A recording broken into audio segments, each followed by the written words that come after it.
Welcome to the Wheelbarrow Profits Podcast, where you get multifamily investing made real.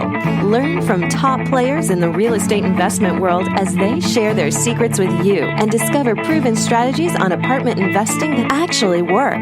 To learn more about Wheelbarrow Profits, visit jakeandgino.com, your one-stop shop for everything multifamily. Now to your hosts, Jake and Gino. Hey guys, Jake here, and I want to direct your attention to our website, jakeandgino.com. For this month only, we're giving away a free online course called Investing in Mom and Pop Apartments. These are the types of apartments that we buy that we've had so much success with, and we want to share it with you. So jump on our website, jakeandgino.com, and get enrolled today. Now back to the show. Hello everybody, this is Jake Stenziano, host of the Wheelbarrow Profits Podcast, here with my co-host, the multifamily mentor, the coach, the chef, the father of six, the best-selling author, the G-Daddy, Gino Barro. Gino, how's it going? Jake, I'm doing good. I hope the kids don't make a lot of noise today. I got home by myself. Let's say a little prayer. Hope we got good quality going today. You're cleared out there for the folks on YouTube. You got no pictures of the wife or the kids anymore. So the move has happened. Here comes Jacksonville. So next week, bro. Next week. Hey, today's guest is Matt Theriault. Matt is the host of Epic Real Estate Investing Podcast. He describes himself as an ordinary guy who once had a goal to be successful in real estate investing and became a master of multiple streams of passive income. Nice concept. So without further ado, Matt, welcome to the show. Thank you very much, Jake. Glad to be here. Hello, Gino. Good afternoon, Matt. So we were going back and forth a little bit before the show. Why don't you tell us how the whole your whole real estate career got kicked off and some of the things you went through to get where you are today? Sure. Yeah, when I got out of the Marine Corps, I spent the next 15 years of my life in the music business and had a lot of success and really enjoyed myself. You were in GNR, weren't you? Pardon me? Guns N' Roses? You were backup for GNR? No, shit, you look familiar, man. I'm sorry, my bad. Okay, all right, here we go. Focus up. Very different genre. I had a small independent hip-hop label, but we had major label distribution. And we did pretty well, and we just had a basic formula that we just of promotion, marketing, advertising, and then what the product needed to be, and we just ran that over and over and over again. Did very well until there's one month we just kind of woke up and like, oops, it didn't work so well this month. What happened? Oh well, just a fluke. So next month we did the same thing, and it did even worse. And so the next month we threw more money at the same thing, and more money, and we just drove the whole thing into the ground. And at the time we really had no idea what was happening. And in hindsight, it's crystal clear. Is this thing called the digital download came along and put all the music stores out of business. So in 6 very short months, I was bankrupt, divorced, and bagging groceries. I literally went from a 7-figure year to $7 an hour. And that was age. I was 34 years old. It was a big pity party. I was blaming everybody and everything other than myself. I was like, why me? Woe's me. No shortage of shoulders to cry on. And after about 6 months of bagging groceries, I was like, wow, nobody is coming along to save me. This is it right now. And the grocery store manager, who also happened to be 34 years old, he'd been bagging groceries there since he was 16. And he kind of shared with me one day, he said, Matt, and this is what changed everything. He said, if you really want your money back, if you want your life back, if you don't want to be stuck here the rest of your life, the final frontier where the average person has a legitimate shot at creating real wealth, real estate. And he says, let me show you what I've done. So at 34, he was, I think, only 3 or 4 years from receiving his pension, at least 80% of his pension. But along the way, he'd been able to scoop up a few apartment buildings, and his apartment buildings were cash flowing more than what he was making per his paycheck. And so before the age of 40, he was going to be financially free and on his way. And I was just like, wow, I don't have a plan B. If this is the final frontier, that sounds pretty good to me. So I did what the logical thing was. I went and got a real estate license and became a real estate agent. And if you've ever taken that path, you understand that, if real estate is where the money's at, it's not on this side of the desk, right? So I made this transition to become a real estate investor. I made a very large investment in my education. At least for the time, it was tremendously large. And what kind of tremendously large are we talking about? Well, this was back in 2006. I paid $22,000 for a 2-year program. And Gino, we're cheap, bro. Yeah, I know. Huh? We're cheap. We gotta raise those rates. Yeah. We gotta raise those rates. Well, that was, I mean, gosh, you can find $100,000, $500,000 investing education packages, mentoring packages if you really look for them.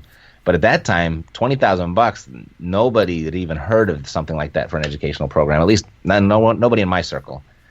And people thought I was crazy, but I just enrolled and I submerged myself into the whole thing and did what they told me to do. It's where I discovered the expression "move at the speed of instruction." You don't need to know everything before you get started. Just take it one step at a time. And the other expression I heard at that point, which changed my life, was just travel as far as you can see, and when you get there, you'll see further.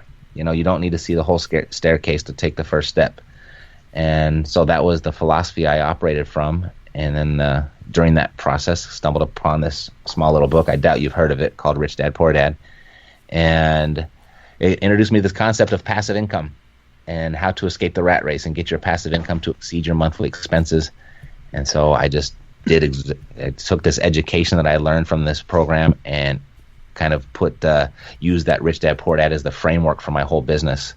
And in 3.5 years, I got my passive income to exceed my monthly expenses. And as you could imagine, in your network and your friends, when they know you were just bagging groceries not too long ago, after you lost it all, and now you're playing golf on a Tuesday, a lot of people want to take you out to lunch and have coffee and discover what you did. That just kind of led me to teaching as well. Matt, let me go back to that feeling, because I want you to dive a little deeper into that feeling, because I've never experienced it, but I'm sure a lot of people have. How did it make you feel, making 7 figures, going down to making, you say, $7 an hour? And what was the inflection point where you find yourself, your big why? How am I getting out of this hole? Because people need to hear that, because they see you're playing golf on Tuesday. They see Jake in a beautiful house back there. They see you with a bunch of kids, and it takes a lot of effort and a lot of determination to get there. What really triggered it for you, and what were those feelings going on when you just gets crapped out? Sure. Well, one of the I guess the dynamics I was working, I was like, wow, I'm here 6 months and I'm still punching this clock. Like nothing's happening. Like, is this really where I'm going to be?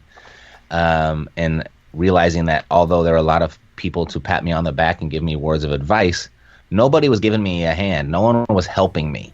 So I was just like, okay, if I have to make this happen, I'm the only one that's going to make it happen. So that was a big epiphany, but it took about 6 months for that to sink in. Like, we're in trouble here. There was another very humbling experience when my high school girlfriend had come through the checkout line while I was bagging her groceries, and I had to ask her paper or plastic. It was a very painful situation. But the real turning point was there was a very well-to-do, nicely dressed soccer mom. Just think soccer mom that has money, and you kind of get the image. Ow! She had her right there. You go. That's what I was thinking. But she had she looked like she just came from her tennis practice, but she was more interested in how she looked than she was at performing at tennis. She had her baby stroller with the sidecar, the side-by-side, her 2 kids in there. That stroller probably, now that I'm a dad, I know that was not a cheap stroller. She was on her phone, paying me no mind, an abundance of groceries coming through, and she went to open up to pay her bill while she's still on the phone. And when she opened up her wallet, her ATM receipt fell out. And I couldn't help but sneak a peek to see what the balance line was. And I think it was like $256,000. And that number was very significant to me, because when I was in the music business, when my bank account would reach the balance of $250,000, that's when it triggered a transfer. And it had probably been about 9 months since I seen that. And I realized that doing what I'm doing right now, I ain't going to see that ever again. And that was a very painful moment. I actually just dismissed myself from work and went out to my car and started crying. And, not a deeply religious person, but I said, God, I'm better than this. This can't be what you have in store for me.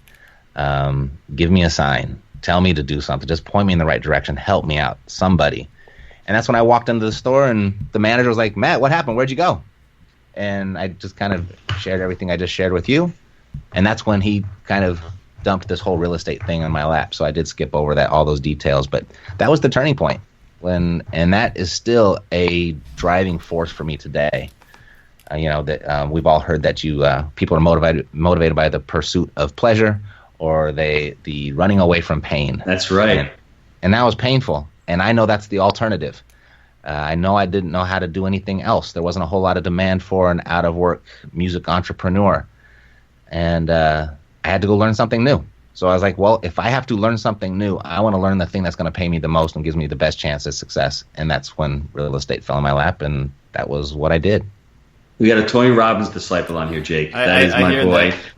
And, and that's what happened. That was my story also, moving away from pain. But the other takeaway for me is seek and ye shall find. So if he's actually seeking for something, he's seeking for the answers from whether it's from God or from something else or looking within. You have to ask yourself what you want, not what you don't want. So, you made it clear to yourself. You made the intention. So we have to make intentions to ourselves. What do you want? I asked my brother this question last week. I said, Mark, what do you want? He goes, well, I don't want to be here. I don't want to be doing this. Okay, that's great. I didn't ask you what you don't want. And that's what 90% of the people. Focus on what you do want. Focus on financial freedom. Don't be afraid. Money is not a bad thing. The way you use money can be a bad thing, but money is not a thing. It's just the way you use it. It's just energy. So be clear on what you want to do with the money and be clear on what you want to do with your life. So we figured out why real estate. So Jake and I joke a little bit about this with residential brokers. Jake loves residential brokers, don't you, Jake? That's like the space. So let's actually talk about how and why you shouldn't become a residential broker, and why that's just another job. Like Rich Dad says, broker means broker than me and you. It's another paycheck. It's building nothing. It's just another job. So can you just jump into that space for a little bit for us? Yeah, since you just talked about Rich Dad, if you look at his cash flow quadrant, you've got the the employee, the self-employed, the business owner, and the investor quadrants. Mm-hmm. And people kind of make this transition from employee to self-employed up to business owner and eventually investor. And that self-employed quadrant where the brokers live is really probably the worst place to be out of all four of those quadrants. As an employee, you're exchanging time for money, but, you've got your weekends off in most cases. You get to work 9 to 5 and go have a life, whatever your employee compensation provides you. But when you go into that S quadrant and you get that entrepreneurial bug and you want to be a business owner, you can get stuck there for a very long time. And, in most cases, you might be earning less than you were as an employee and have less free time at the same time because you're working 60, 70 hours a week. Mm-hmm. And that's what I noticed when I was a real estate agent. I was like, wow, this isn't what I signed up for. There's nothing passive about this income at all. And, you're at the mercy when you're an agent. You're at the mercy of when someone wants to buy a house. And if you don't take that call and you don't drop everything and go meet them, there's another real estate agent right behind you willing to help them.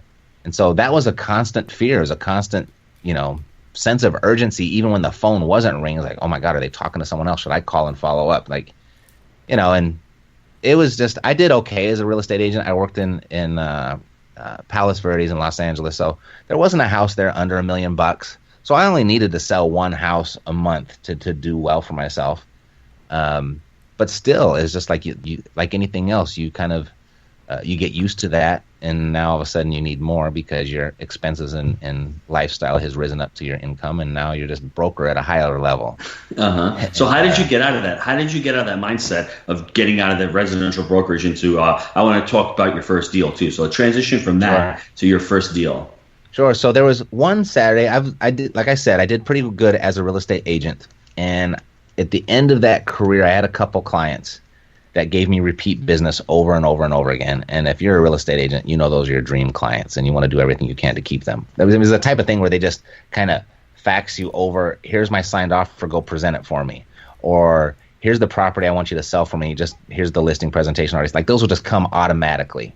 And I was shuffling paperwork and getting paid very well for that.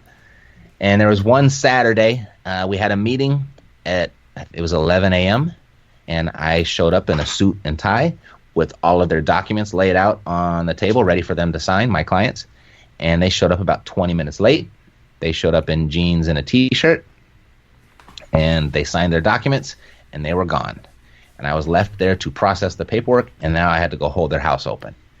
And I was just like, that's where it hit me. I was like, wow, if this is really the final frontier where the average person has a legitimate shot of creating real wealth, I am sitting on the wrong side of the desk. And I just made a commitment or a decision there at that point. Like, I'm not going to represent other people in the buying and selling of property. I'm going to represent myself. And then that's when I seek, you shall find. That's when I started to look at, like, how can I do this myself? How can I go become a real estate investor and do this on my own? And that's when I found that educational program and made that switch. And what was your first deal your first deal that you did? Yeah, one of the strategies they taught us, I didn't have a lot of money because my lifestyle was so exorbitant and I was deeply in debt at the time. So I didn't have anything extra to go out and buy real estate. And as a real estate agent, we all kind of operate in that little box. You think like, wow, I got to go to a lender, I got to get a pre-qual letter, then I got to go find the property, and then I got to buy it, and hopefully I buy it at a good price. Like, that's all I really knew. But when I started taking this education, I realized, oh, well, you don't need any money at all. So I was really attracted to all those creative acquisition strategies. And one of the ways to find leads that they said was drive neighborhoods. And so I was like, well, I can do that. That doesn't cost a whole lot of money. So I started driving neighborhoods, came across a property, and it looked like a rehab project that had been abandoned, but there was a for sale sign in the front.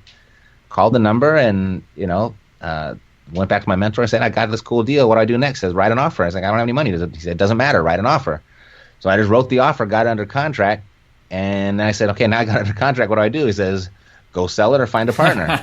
And I was like, and then he looked at it, he says, you got a lot of equity. You have a lot to offer. This is the hardest part of the business, is to get a deal with equity or ROI under contract. This is what people with money can't do or don't want to do. And they love to find people like you and partner or buy from. So like, okay, so that was kind of the idea where wholesaling was introduced to me. But he actually said, don't wholesale it so quickly. This is something where you can make much more money by being a partner. And at that time, I after about 3 different phone calls of people that I knew that I'd met along the way, they brought in the money, they closed on it, they brought in the rehab team, they brought in the funds, everything. And instead of, a $5,000 wholesale fee, I was a partner and finished that deal with $26,000 in my pocket. So that's awesome. Yeah. And that's kind of where I was like, oh, find the deal and then the money will find you. And so many people are afraid to take that step because they don't know where they're going to find the money, so they'll never even put the property under contract. But by putting the property under contract, you're actually now in control. Mm-hmm. What I like about the story is it's exactly what you said about 10 minutes ago. You get to that point and you only see that far enough, right? At least you got to the point where you could see that far enough, and then you took your journey and then you saw even farther. So most people don't want to get on the road, right? So you have to be commended, have to commend people to take that action. So that was like the most important step, is actually starting, right? I mean, that's great. So can you talk about some of your other strategies that you've learned along the way? Yeah, so from that point forward, it really clicked, like, oh, I just need to find deals, right? And what year was this? This was 2006-ish, so just before the big crash. So you're finding deals at that point. So nobody says there's no more deals around and all, but you start at the height when everyone's probably saying, there's no more deals left. So, listeners, beware. You know what I'm saying? If you know what you're doing, you'll find deals in any market, correct? Absolutely. So something I did, though, is I leveraged other people that had deals. And there just happened to be a guy in my city, Matt Owens. I don't know if you guys know who he is. He runs a turnkey operation in Memphis, but he's based here in Los Angeles. And he had a bunch of deals, and he had them all under contract. So what I did was, I was like, okay, so these aren't necessarily deals like for good flipping type things, but what they were good deals for somebody in California was, these were, $75,000 to $125,000 homes that even if you didn't have leverage on the property, you're still going to get somewhere between 11 and a 12% cash-on-cash return. Mm-hmm. And I was like, okay, I got it. I see my angle. So I would just print up flyers of his properties with all my information on it, and I would just go from RIA group to meetup group to networking event. And when I got my time with the microphone, I just kind of held it up, said, hey, I got this great property. It's going to cash-on-cash return of 12%.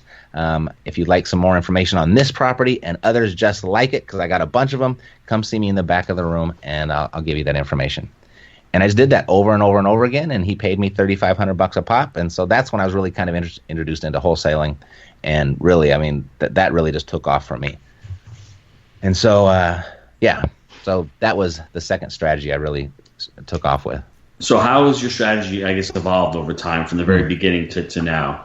And what else have you learned along the way? I guess that's a big question. Perfect. So by doing that from RIA group to RIA group to RIA group, you start realizing that when you're walking in as a newbie to those groups with a giant audience of people, and you're feeling like, oh my God, everybody here knows so much more than me. And then all of a sudden you show up 2 or 3 times in a row with the deal. You realize how little everybody else knows. And you realize how little production, how little or few deals, if any deals, anyone else is doing. I mean, all of a sudden I became the expert of like, oh, this guy is a hustler. He's always got deals and he's got properties and he's the guy out there making it happen. And so what that did inadvertently was attracted money to me. It attracted money partners and attracted investors. It attracted sellers. And I had found there was one seller in particular that had 35 properties in Illinois to sell. And we created a creative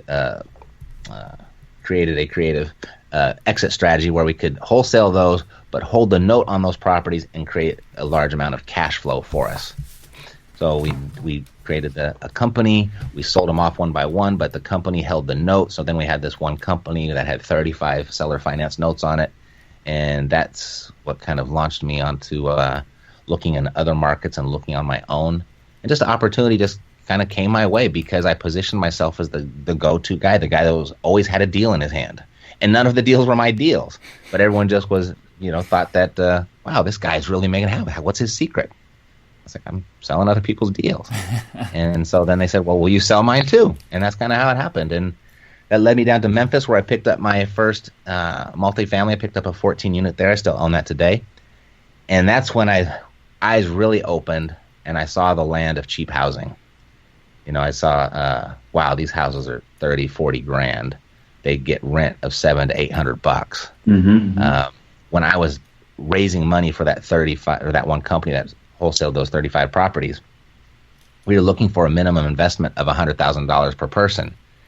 And along that way, I found a bunch of people that had $50,000. Had nothing to do with their money. But when I went to Memphis and I saw this opportunity, that's when I was like, oh, I know a bunch of people with 50 grand. They could buy almost 2 houses here, and so I just kind of started putting the pieces together, and we built a cash flowing business, and I built a huge portfolio for myself using other people's money. So how did you transition into the education aspect of it? Yeah, so right about that time, people were asking, I think that's right when I started my podcast, and I actually started the podcast because I just wanted to sell a book. I thought I was going to be a millionaire author and realized that there's no money in books. But what comes from being an author of a book is a lot of people put you on a pedestal and seek out your advice. And so indirectly, once again, just because of taking action and positioning myself in a way that just a position of authority, I guess. More money, more opportunity, all that came, and all the questions that came to me were of a real estate nature. And I still didn't want to abandon my book idea, and I didn't want to turn that podcast into a real estate investing podcast. So I started a second podcast on real estate investing. So still never sold a book, but the real estate podcast it skyrocketed in popularity. And questions started coming in. I was like, well, okay, and I got introduced to this thing called membership websites, which was something totally brand new to me at the time. It was as new as podcasts were. And so I started putting my lessons visually behind a membership wall, and that's how that started. What do you like about the education aspect of it? When I tell people that I escaped the rat race in less than 4 years, you get a lot of eyebrows raised. And a lot of cynics and skeptics. And I always just said, like, gosh, knowing what I know now, you guys just don't know what you don't know. Knowing what I know now, I could probably do it in half the time, maybe even faster. But at that point, I'm not going to just give all my stuff away to prove you wrong, right? Mm-hmm. So I was able to let me just dump this onto my coaching students and see how fast I can get them there. I got Parker Stiles out of Georgia, escaped the rat race in less than a year. Corey Kendig in Erie, Pennsylvania, escaped the rat race in less than a year. Mackenzie Kelly in San Francisco. She didn't escape the rat race, but she created enough passive income so her husband could stay at home. And I was like, okay, we're onto something here. And I get a lot of backwards, man. Say again? It sounds backwards. How do you mean? It is California, Jake. Okay. You know what I'm saying, All bro? He's saying stay-at-home dad, not mom. You know what I'm saying? Oh, that He's a Tennessee guy. You know, you get a California That's like, guy. I mean, what man doesn't want that woman, right? Totally. But yeah, so it's just they were all able to do that, and Parker, he's moving from Georgia to Colorado to live there 6 months. He loves nature, he loves hiking, he loves the woods. He's bringing his brand new wife, and they're starting a whole new life in Colorado while the business operates in Georgia, and he's going to live there 100% on his passive income. So I don't know. There's no warmer feeling you can get from passing on what you know to people than something like that. What is your favorite real estate investing strategy? Can you name the other ones? We've talked a little about wholesaling, seller financing, notes. Can you just dive a little deeper into your other strategies? I don't think there's one strategy that serves all purposes. That's like the best strategy. People in the beginning were asking me, well, should I do single family or should I do multifamily? And I would just say yes, right? I like multifamily. It's not so vulnerable to market conditions and appreciation like that. And also you have a little bit more control over it. You can force appreciation on your properties. Maintenance doesn't kill you as much as it does on a single family. So there's a lot of good stuff from a multifamily perspective. But I like to always have, if that appreciation, when it does happen, I want a piece of that too. So I think you should have some single family homes as well. So I've got both of those. And now I'm getting to a point where, okay, I got enough property. I've got enough the passive income coming from that. We've got a turnkey operation where we have our flipping model. So we're getting some active income on a monthly basis from that as well. And what I've been doing lately is, actually I did this about 18 months ago. I did a 80-20 analysis on all of my real estate, all of my properties. Like, what's the 80% that gives me the headache and the 20% that I want to keep? So all of these problem properties, when it comes to management, I started seller financing those, selling those with seller financing, and selling them to resident owners. So I was getting a good chunk of cash up front, and I maintained my cash flow, and in some respects, it increased my cash flow and decreased all of my headaches. So I've got a good balance of single families, multifamily, and notes that I keep all together. And I just have my CPA once a year, do an analysis on it, like how do I need to buy more real estate to lessen or mitigate the tax implications on the notes, or do I have enough losses and enough on paper losses to where I can do more notes, because that's more cash flow and less headache.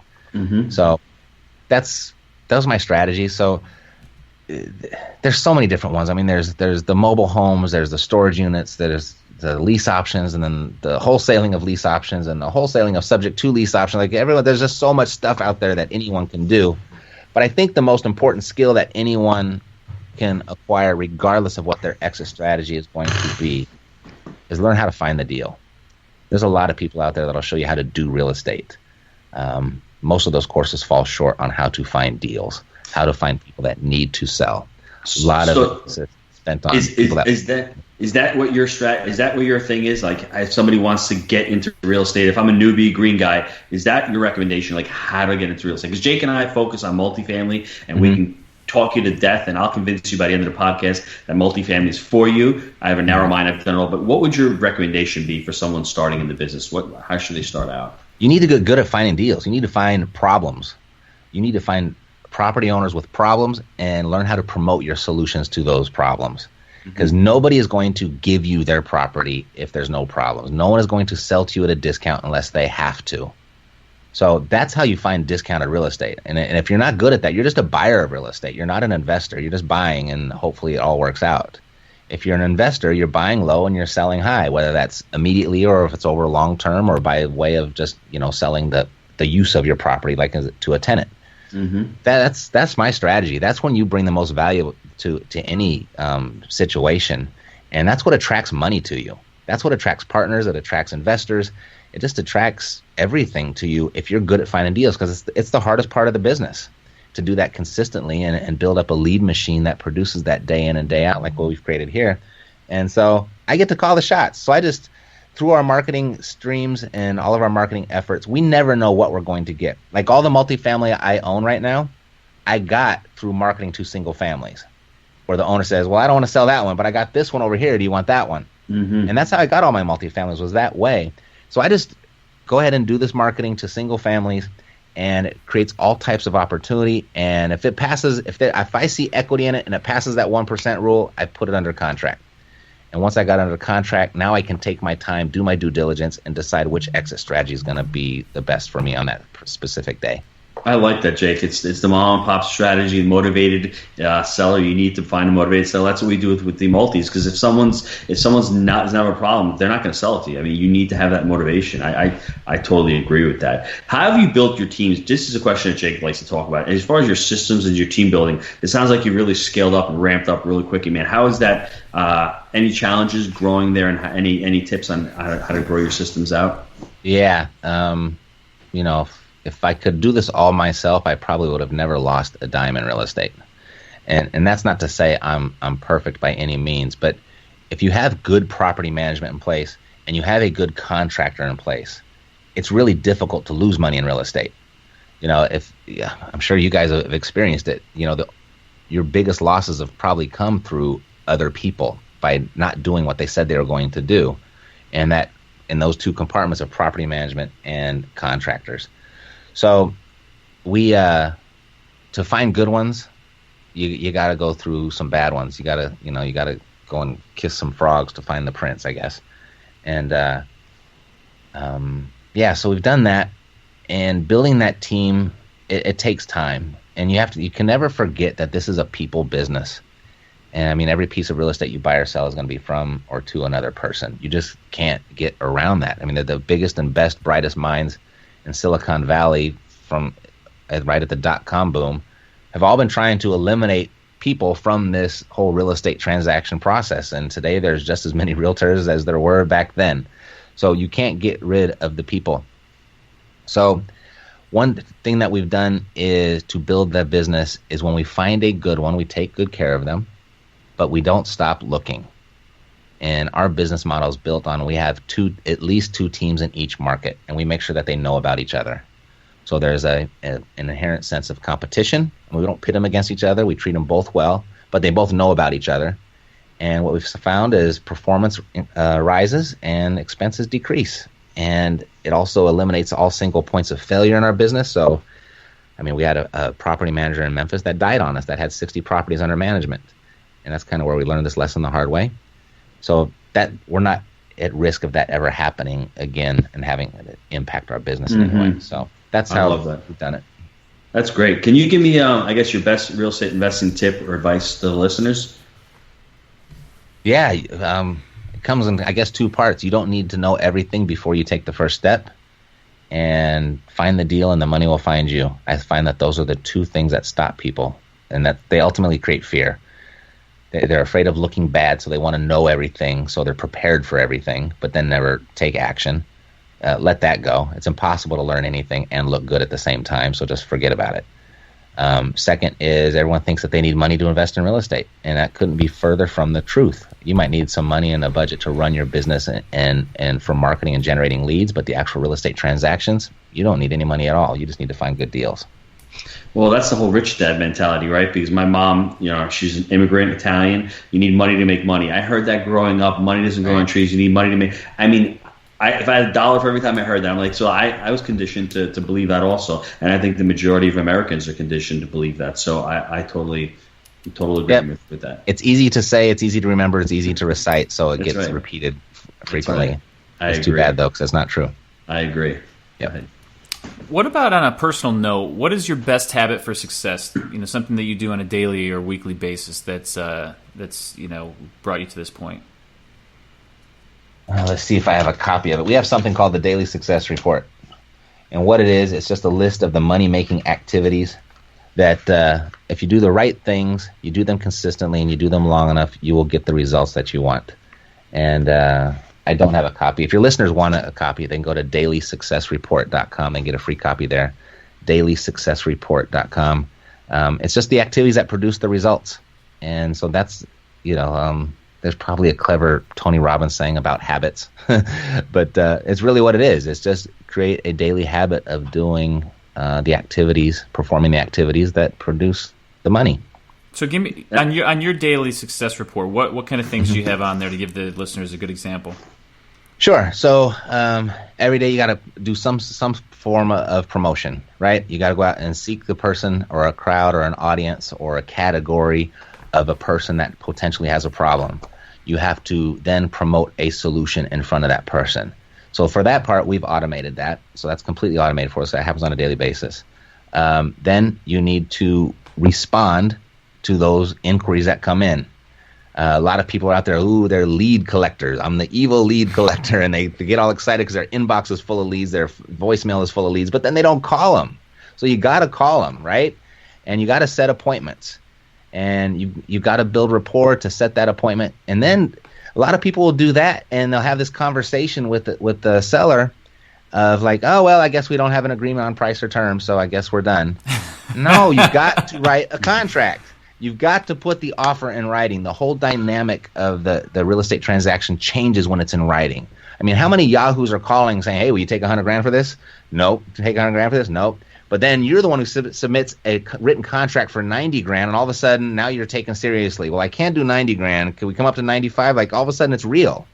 So you've got to write contracts. So those are probably the three biggest things. Every day you got to generate leads.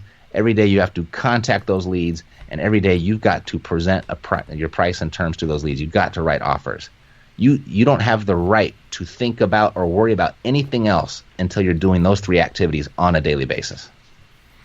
So you mentioned, management and contractors getting in the way of the growth of the business. What has been your biggest mistake that you can give an example to the listeners so they can say, hey, I'm going to shorten my learning curve and not make that same mistake? Same mistake. When you're interviewing property managers, first of all, go for referrals. Don't go through the white pages. That would be a Google search, I guess, in today's terms. I don't even know if people know what the yellow pages are anymore. But go for referrals. So go ask people that are executing your exit strategy successfully and ask them who do they use to manage their property, who are they using to fix their properties, and start there. Now, I'll tell you right now, that is not a foolproof system, so don't think you've got it licked just because you got a good referral. All right? Treat that person just the same as if it was a total stranger. And understand that everyone during that interview is on their best behavior. They're going to tell you exactly what you want to hear, and take it all with a grain of salt. And I think you should always go in with the idea that you're going to hire at least 2 people. You don't want to put all your eggs in that one basket.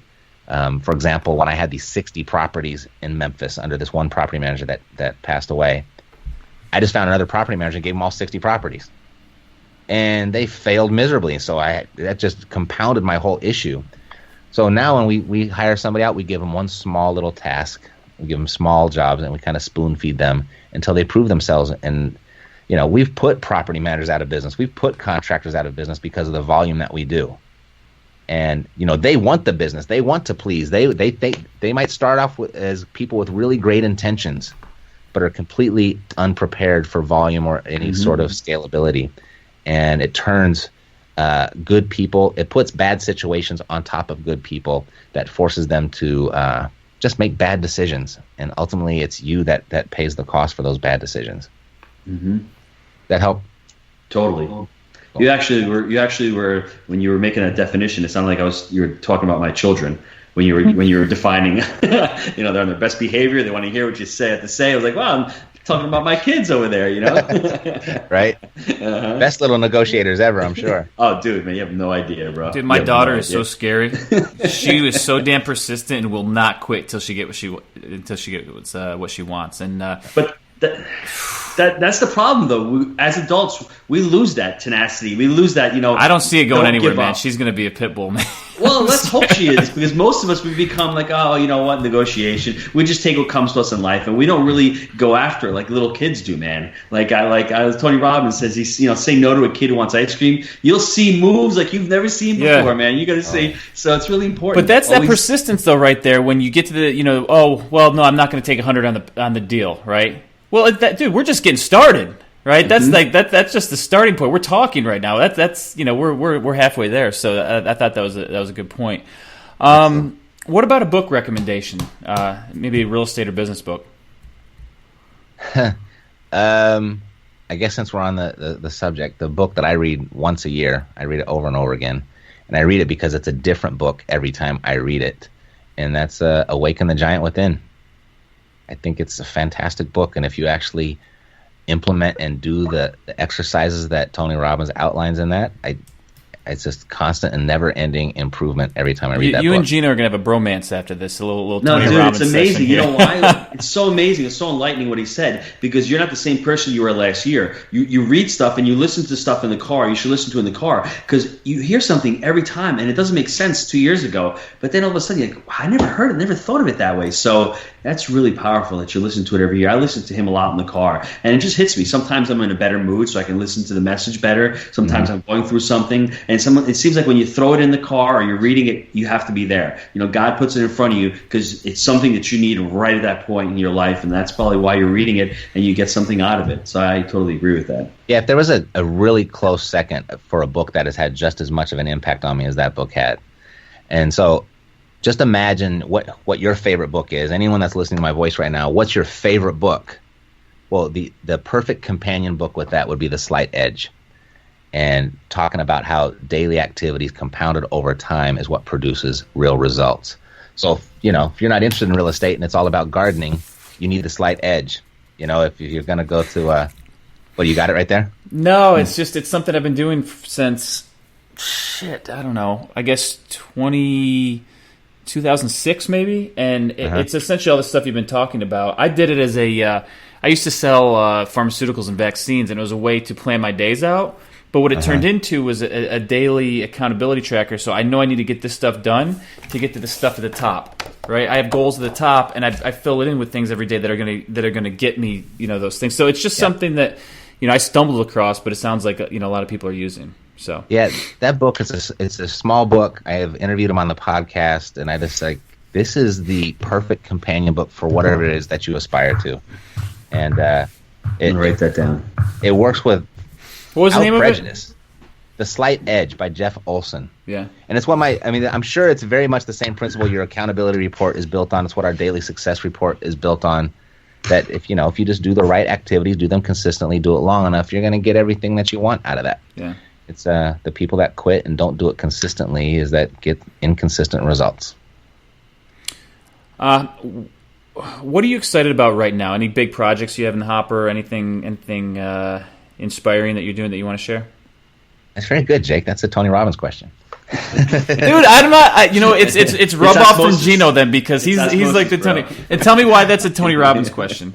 Well, it has you living into the future. Yeah. Okay. One thing is, if anything's going wrong in your life, stop focusing on what's happening and focus on what you want to have happen, and it changes everything. And when you ask a question like, "What are you excited about most right now?" it puts you in that state of what you want to have happen. So. It's good. And I'm sure it's just a basic psychology question, but I heard it from Tony. You guys are giving me way too much credit here. I'm just living in the moment, man. You're not that smart. You're not that smart. Is that what you're saying, bro? Pretty much. What am I excited about most right now is that, I've got a really good team. I've got a team of 4 virtual assistants all over the world that have been with me for years, and I love them. I've got 3 people here in the office that have found me. Either they were friends or friends of a friend, or they were podcast listeners. And so what we're doing right now is we have 2 other positions to fill inside, basically our marketing positions. And I'm going through this process of actually going through resumes. We're hiring strangers. So I'm a little bit nervous about it, but I'm finding some amazing applicants, and I'm just kind of forward thinking of what type of impact, once I decide on the right couple people, what an impact that's going to have on our business. We've got everyone that works with us. We just kind of mesh together because we have the relationships and good character. The skills might not be where they need to be, but because the character is strong, everyone's willing to learn, and everyone focuses on the big picture and the end goal. I'm really excited about putting some super duper skills in place inside of our business. So that's what I'm excited about right now. That's the evolution of a small business right there. Yeah. Mm-hmm. Don't say small business, bro. That's not the word. Remember, words are important, so it's not a small business. It's an impactful business, bro. That's the evolution of a business with fewer employees than a larger one. You guys are crazy. Hey, let's see. What's the best way for listeners to get a hold of you? Tell us a little bit about the podcast and the website. Sure. If they're listening here in our voice right now, they can probably just find my podcast just as easy. It's the Epic Real Estate Investing Podcast. That's probably the easiest way for them to get over there as soon as they want to get over there. We talk about basically everything we talked about here today. So we talk about finding a deal, latest and greatest strategies. We interview cool people like yourself, and the actual website, which probably leaves a little bit to be desired, would be epicrealestate.com. But if you want to step into our world and start producing some results right away, I would go to dailysuccessreport.com, get that report, and start putting that to use in your business like ASAP. And that's probably have the biggest impact for you from this impactful business. What about like Method Man or Wu-Tang or anything like that? We were talking hip hop before. I mean, you got the Yankees hat on. You doing a little Jay-Z? Are you going to break it down for us, or tell us a little bit about that? No, I was a behind the scenes guy. Oh, I was okay. a producer. All right. Okay. I hired talent to do all that for me. Okay. So that's not going to happen. Okay. Boy, I should have missed the old names you got like that cool little like filter over your mic. I was ready for your little freestyle, but all right.